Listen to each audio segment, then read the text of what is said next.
Good morning, good afternoon, and good evening, guys. Celtic Warband here, and thanks for tuning in to another battle in Rise of Mordor. This is a 2 vs 2 river crossing, and it kind of has a custom scenario to it, so let's go ahead and take a look at the army comps, and then we will get the battle started.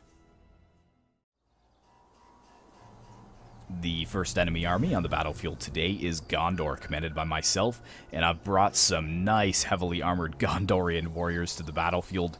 I've got 2 units of the Citadel Guard, one on either flank. Very heavy spear infantry, and they are elite. I've also brought the meat of my force as Gondorian sword infantry. You can see them moving forwards here. I've got 5 units of them. And for my archers, I've got 4 units of the Gondor archers, pretty standard archers for Gondor. And then I have 2 units of warriors of Lasarnak, one on either flank. I've also got 2 units of Knights of the Silver Swan, but 3 counting my General's Bodyguard. I've also got 3 units of Fountain Guard. Just look at these guys, probably my favorite unit from Gondor. And I am saving them right in the back. I want to make sure that they are well out of range of the enemy archers. And then I had some money left over, so I brought a unit of Gondor Spearmen. And then, of course, I've got my General's Bodyguard right at the back here. And that is it for my force, so let's go ahead and take a look at the next army. The second army on the battlefield today is also Gondor, and this one is commanded by the Hunted. And he's brought a lower tier force than I have, but he's got some really cool units here in the front lines. The Pynethgellan Spearmen here. I love the green with the silver white tree on the shield. Looking really, really nice. And also mixed in with his spears in the front lines, he has some Ringlow Vale men-at-arms. He has 3 of these. He has 4 units of Blackroot Vale archers, which are trained medium bows. He has 3 units of Prince's Coast Guards, which look really, really nice. So those are medium polearms, but he's also got some medium axe infantry, the Warriors of Lasarnak. He has 3 units of them, 1 in the center and 1 on either flank. And he also has some Pelagar Marines as well, which we'll see in the battle. And for his cavalry, he's brought the Knights of the Silver Swan. Of course, you can't really bring Gondor without bringing the Knights of the Silver Swan. And we've also got the General's Bodyguard as a Knight of the Silver Swan. So that is it for the Hunted's forces, so let's go ahead and take a look at the 2 enemies. The first enemy army on the battlefield today is Mordor, commanded by Azrian Fox, and he has his general right in the front lines here. It is an orc warrior unit. And then he's brought a lot of orc fodder, I believe, or orc rabble here, but that's basically what they're going to be, is just fodder units. Not expected to get many kills, but probably to soak up a lot of the Blackroot Vale archers' arrows. So yeah, he has a ton of them, but that definitely is the Mordor way, just getting a lot of ill-equipped and ill-trained orcs into their ranks. But he also has some more elite units here. He's got 10 units of orc warriors, which are pretty solid. They've got a sword, shield, helmet, and some armor. For his archers, he's got 6 units of orc bow rabble. Now, these guys aren't exceptionally good. In fact, they are quite terrible. However, they do have 260 orcs in a unit. So that means that they fire 260 arrows, which is pretty insane when you think about it. So that really could turn the tide against the Blackroot Vale archers, which would only have, I think, 120 or 140 in their unit. He also has some heavy infantry behind here, some orc pillagers, which fight with a 2-handed halberd type unit. And then he has some pikes at the very back. 7 units of the orc pikemen. And just ignore the sun. I know orcs really can't fight in the sun, but it is what it is. So that is it for the Azrian Fox's force. And let's go ahead and take a look at one final army, and then we will start the battle. The final army on the battlefield today is the Easterlings, commanded by the Red Celt. And he has his General's Bodyguard here, the Bane of the Steppes. Cavalry unit looking really awesome. Love these shields and the cataphract type armor that they've got going on. Very, very nice. For his infantry here, he's got 6 units of the Loke-Rim halberds, 8 units of the Loke-Rim warriors, and 4 units of the Vareg bowmen. But we'll zip over here so you guys can see them a little bit better standing up. They do automatically hide when in the forest. So very nice on these Varag bowmen. They've got decent armor.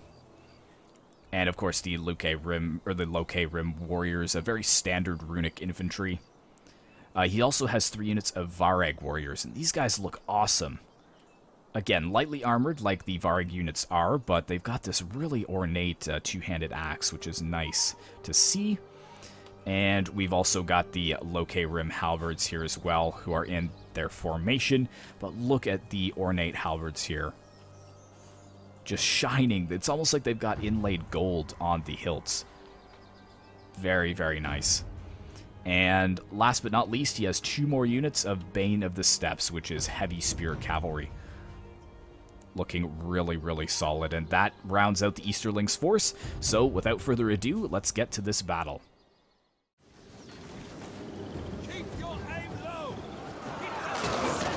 Alright guys, welcome to the battlefield, and as you can see, we have the horde of orc rabble closing in on this very thin line of Gondorian spears, but the Gondorian spears should be able to hold them back for a time at least. You can see they have very light armor there, so the spears should be able to do some damage to them and hopefully hold them back long enough for my side to win my engagement. You can see they're already starting to break here.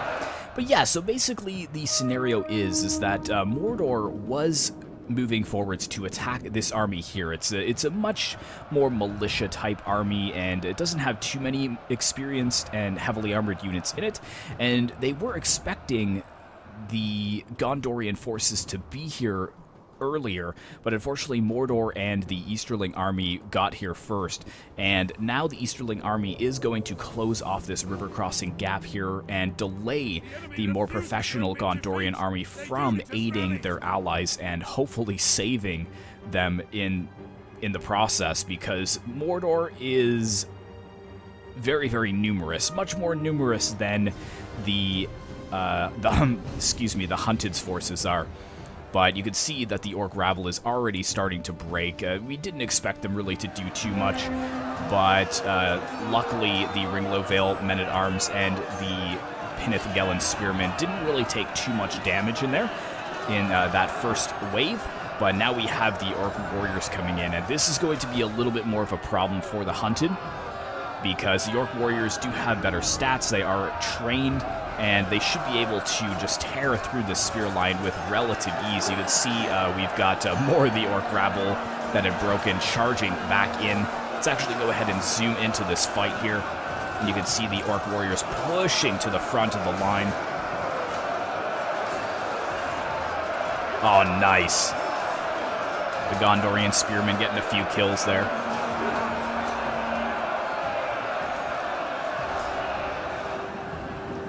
And I think the Hunted will have to push in his reserves very soon. Yes, he is moving forwards his Prince's Coast Guards. These guys are definitely solid against the Orc Rabble and the Orc Warriors because they will have a halberd formation. But once the Pillagers get in and those Orc Pikes, it will be somewhat more difficult for him to hold, because the Orc Pikemen will probably have longer reach than the halberds will. Let's go ahead and take a look at what's going on over here. So I have to be pretty aggressive in this. I need to claim as much of this river crossing as I can, because I need to defeat the Red Celts Easterling forces as quickly as possible. The quicker I can do that, the quicker I can get over to the other side of the battle and hopefully save some of the Hunted's men from an almost certain death. But here we go. Looks like we've got the Varag bowmen forming up. Now, unfortunately for the Red Celt, the Varag bowman had much poorer range than my Gondorian archers, so he's had to pull up while under fire and get into range to start firing down onto my archers. But, oh my goodness, yeah, just showering them. Good call to put them in loose formation. That was good of him. I don't think I've done that with my archers yet, though, because they're just so heavily armored. I'm not really too worried about losing that many early on. And there we go, you can see the Gondorian soldiers moving forwards in shield wall. They are trying to, the Varag bowmen are trying to focus down my heavy infantry, but it's almost a waste of time doing that. You can see I haven't lost any men in my main front line, and my archers Actually, haven't lost any of my archers either, which is excellent. I actually have started to ignore his archers, and I'm focusing on his Loke Rim halberds. I really don't care about these bowmen that much, but these are some elite warriors that I could take off the battlefield very, very quickly. Let's just jump over to this side of the battle real quick, where you can see the orc pillagers have been pushed into melee. And just look at this battle line here. Let's zip down the battle line. You can see the Penethgelen spearmen holding strong there. More of the rabble coming back in after breaking for possibly the third time. But here we go. This is what I'm talking about. The Prince's Coast Guard should be able to handle the orc warriors in melee, but the pillagers with their extra melee damage will definitely be some trouble.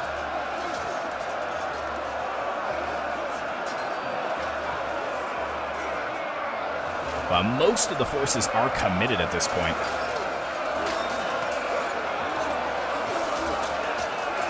And man, those archers, those orc rabble archers, 260 arrows per unit being fired down onto the ranks of Gondorians. Yeah, these are massive archer units.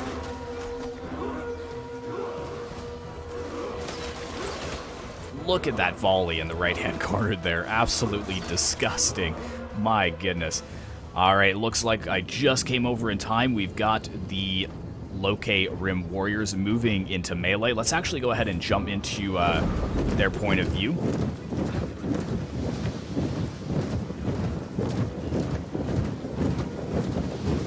Hold, men of Gondor, hold. And here we go.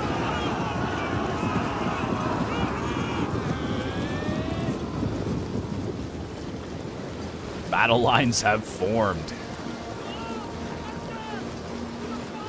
Charging into the water and hitting the Gondorian soldiers quite hard.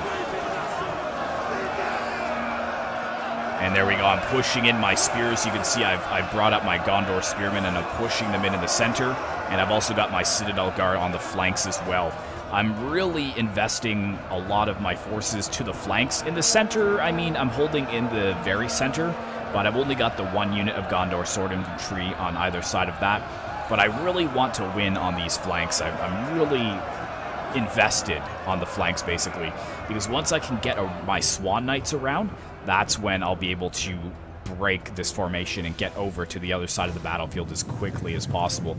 But yes, the Red Celt did bring forwards his Varag warriors here, but unfortunately, I don't think he noticed how much damage I was doing with my Gondorian archers, because they are starting to get quite depleted. This guy's actually got an arrow in the shoulder. There we go, another volley there. Oh yes, a couple more of them falling as they quickly try to reposition.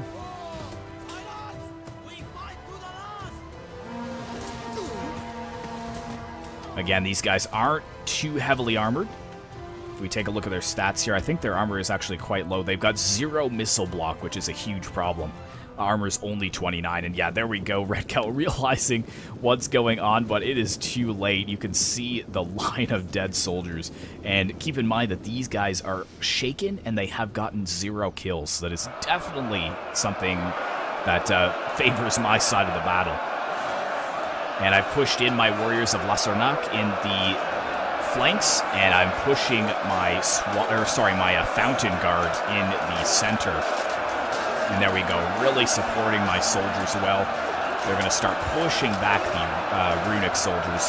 The runic halberds kind of haven't engaged fully. They need to push forwards a little bit further, I think, to support the infantry fight. But just look at this river crossing battle. Absolutely amazing.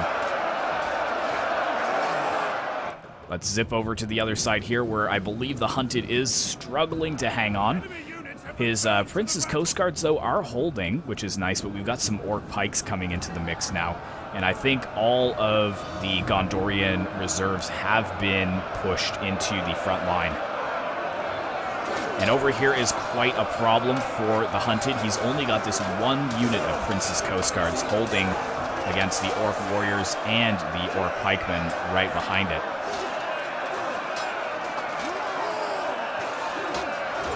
More pillagers charging into the fray.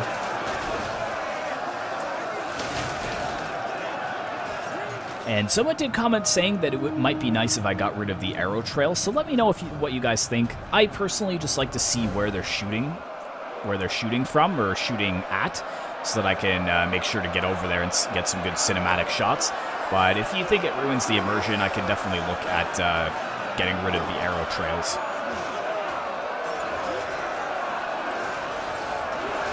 Oh my goodness, look at the volleys coming from that orc bow rabble. That is insane.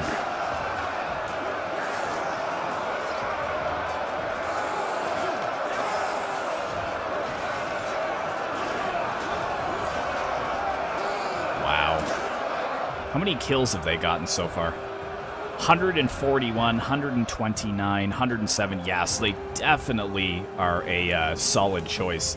Let's zip back to my side. You can see I've focused now onto the Varag Bowmen, and they are starting to waver.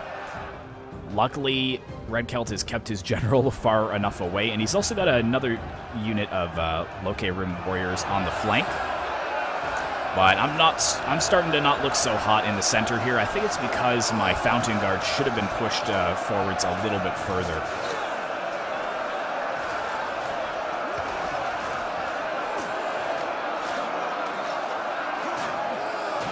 What a battle line.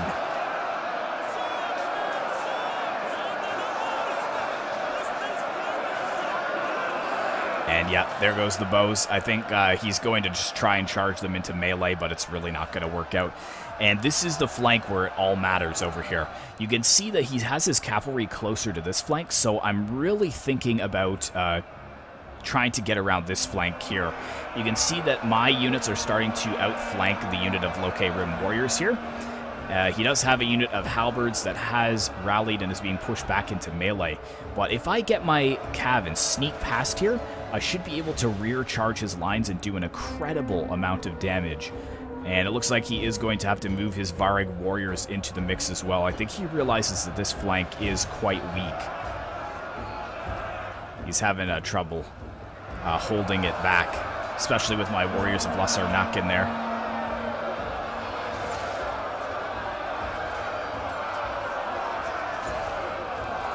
Fight, men of Gondor!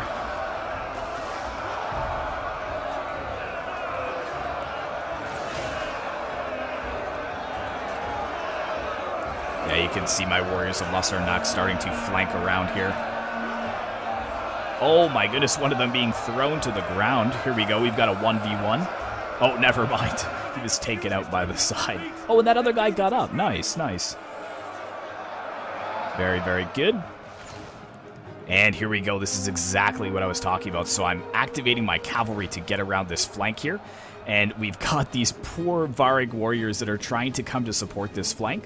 But I notice what's happening, and I'm focusing them down as best as I can, so that they don't block off this flank and stop my cav from getting behind the Loke Rim lines.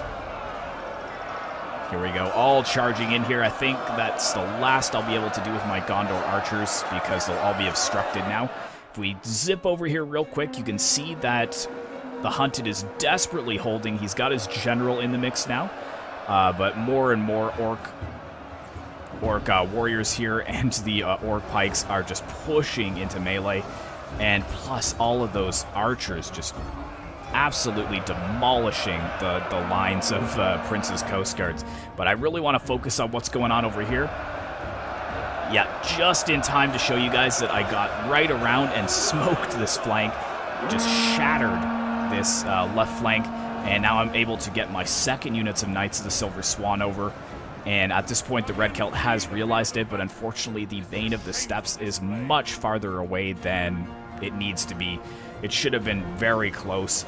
And here we go. I'm just going to get a nice charge from the Knights of the Silver Swan onto the sides of this massive clump of Loke Rim warriors. It's a nice charge there. And then we do have the Vein of the Steppes coming over here, trying to get a counter charge. Not too bad. Trying to focus them down with my archers, but unfortunately the Vein of the Steppes cavalry, they're quite solid. If you take a look, 20 missile block, which isn't great, but 75 armor. That is insane. And now I'm starting to actually kind of win this flank here. I've got my Citadel guards around, and I could start flanking with maybe my general. Yes, I am now. And there we go, another try from the Bane of the Steppes to stop me from getting in behind these lines, but now the Loke Rim Halberds and the Loke Rim Warriors are shaken from this. Hold. But I don't want to stay over here for too long because I want to see what's going on with the Hunted here. He's holding out to the bitter end. You can see the General's bodyguard over here, Knights of the Silver Swan, with some very depleted units of Blackroot Vale Archers. Oh no! General cut down by the Orc Warriors here. That is not good. We've also got some Orc Pikes coming in over here now.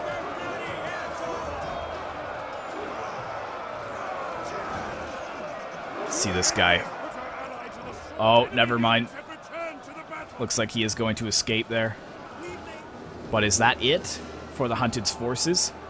Yes, it is. So all of his forces have unfortunately been defeated, and now I have to deal with all of Azrian's remaining forces here. He is quickly rushing over here, but luckily I have been able to just about wrap up my side in time.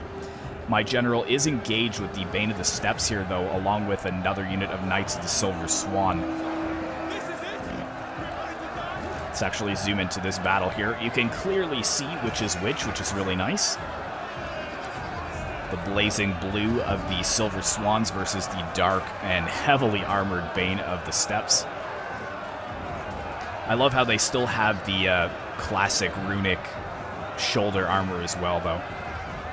Looks like some halberds were in the mix there, but they have broken. And with this, I'm literally just collapsing in on this entire line. You can see these Knights of the Silver Swan here.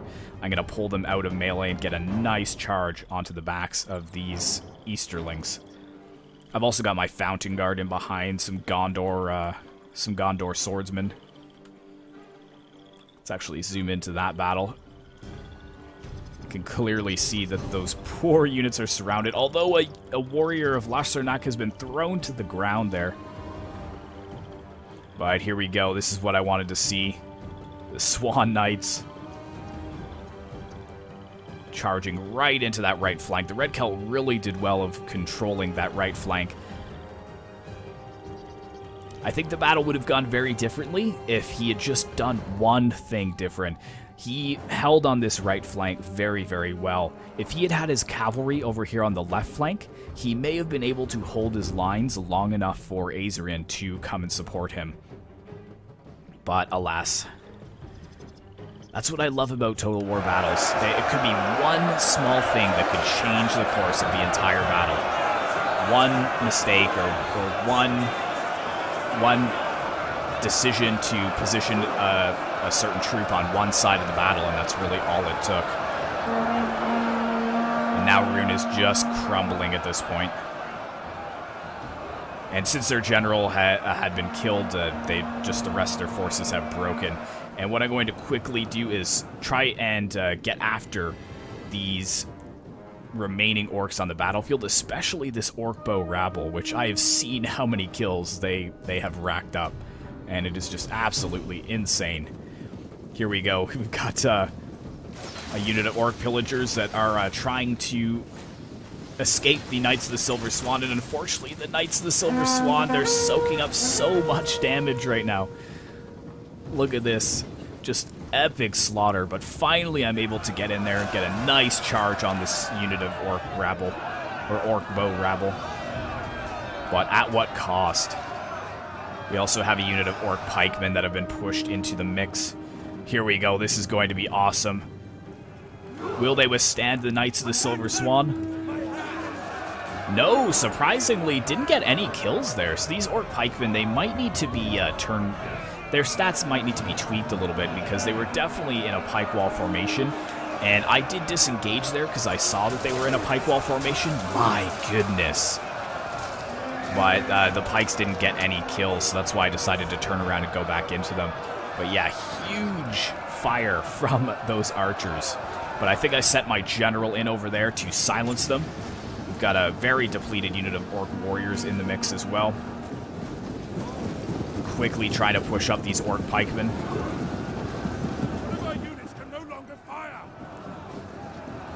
And nope. Just going to disengage with that. Not going to fight the pikemen with my general's bodyguard.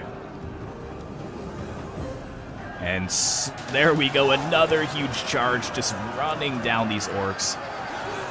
Retribution for their fallen brothers on the other side of the battlefield. The Knights of the Silver Swan just cleaning up. Here we go, finally getting my infantry into battle as well. Oh man, the last of the Knights of the Silver Swan on this side are just getting cut down by the orcs.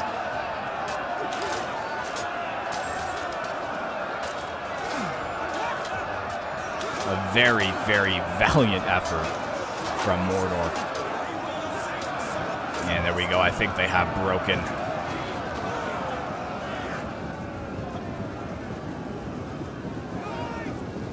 Just charging after them. They are angered by how much damage and death they have dealt to this poor army over here. Just look at the bloodshed. Bodies piled high in the river. And over here as well, just look at all the kills that the Blackroot Vale archers got. Absolutely incredible. And then over here as well. Nice long battle line. Death and carnage. And again, the Gondorian archers just destroying these Vareg warriors and also the Vareg bowmen. Meanwhile, if you look back here, not too many Gondor soldiers lying dead. So Gondor archers, definitely a good shout for sure. But now it's Azrian's units are just breaking and returning, breaking and returning. The general as well with 140 men. What a coward, fleeing the battlefield. There we go. Looks like he pushed his archers in to try and slow all of the Gondor units down so that maybe his general would rally. And of course getting more shots in with the orc bow rabble. I've also got a unit of pikemen over here. My general's bodyguard coming over here in wedge formation to deal with them. But we've got orc pikes versus Gondor pikes. You can see the difference in the length of the pikes, though. The orc pikes are very, very short, whereas the fountain guard definitely outrange them. Look at that, they can't even reach our lines. And I think that just shattered them right away. Yep. To be honest, if I was an orc, I would do the same thing. If I saw fountain guard coming up, I'd be like, nope. Nope, not going to be fighting that. And down to the last 30 seconds of the battle. So my army did survive with about half strength, I would say. But unfortunately, 3 full armies lay obliterated on the battlefield. And there we go, they did rally, but I got a nice charge with my general's bodyguard there. See if we can see some last-minute kill animations. There we go.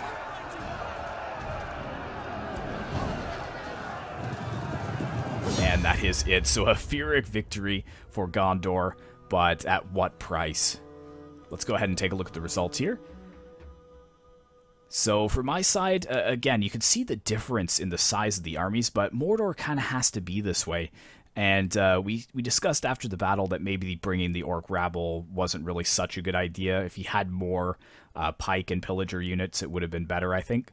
But yeah, 3, 4, 6 with my general, and then really solid kills with my main swords. Also the fountain guard doing pretty solid. Good kills on the archers, and my cavalry doing insane. The Hunted over here, having the inferior Gondorian force, still did excellent. 306, 323, and 209. 467, 312, 361 with the Warriors of Lasarnark. 314 with the Pinethgelen Spearmen. I mean, it just goes on and on. Look at the 300 kills from the Prince Coast Guard. And really high kills with the archers. Look at this, 541 from the Pelagar Marines and 446. On those flanks, they did some definite damage, I think, mostly to the orc rabble. But I think that is the most, 541. I don't think I had anything that was that high.